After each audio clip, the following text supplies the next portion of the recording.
Vous vous êtes jamais dit qu'on lisait toujours les mêmes bouquins à l'école?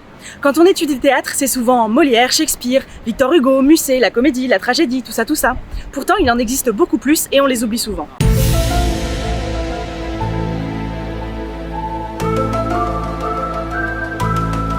T'es du père? Ça tombe bien, on est là pour t'expliquer.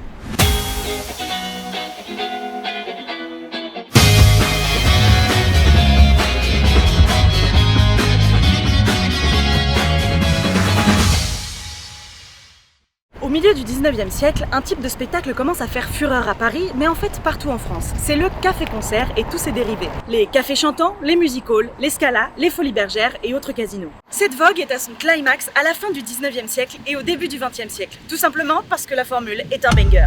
Des spectacles musicaux devant lesquels on peut boire, manger, fumer, discuter, danser ou draguer.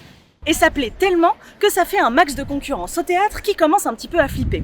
Pourtant, au début, le café-concert est assez mal vu. Il attire les ouvriers et les travailleuses du sexe et il favoriserait les beuveries, les crimes, la mauvaise hygiène du quartier. Tout ça parce que tout le monde pisse autour et que des rats se baladent dans les loges. Oui, bon...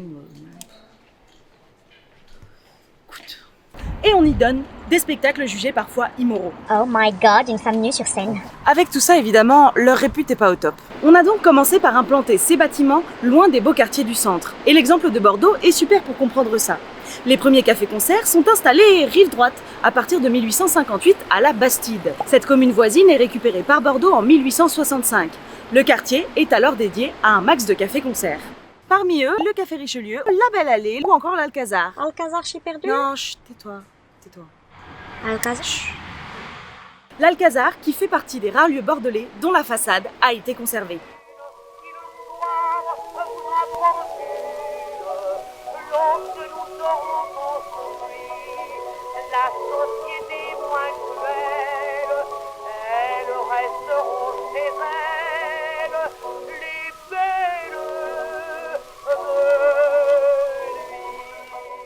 Mais cette mode est peu à peu récupérée par tout le monde et par les élites aussi. Donc on propose peu à peu des projets de casinos et de cafés-concerts dans le centre et notamment ici sur la place des Quinconces. Contrairement à ce que laissent penser ses détracteurs, le café-concert est aussi un lieu de contre-culture, c'est-à-dire où la culture est différente de celle des dominants. Bordeaux Underground. Ça en fait des lieux d'expression et de liberté pour beaucoup et les personnes d'ordinaire marginalisées peuvent aussi y donner de la voix.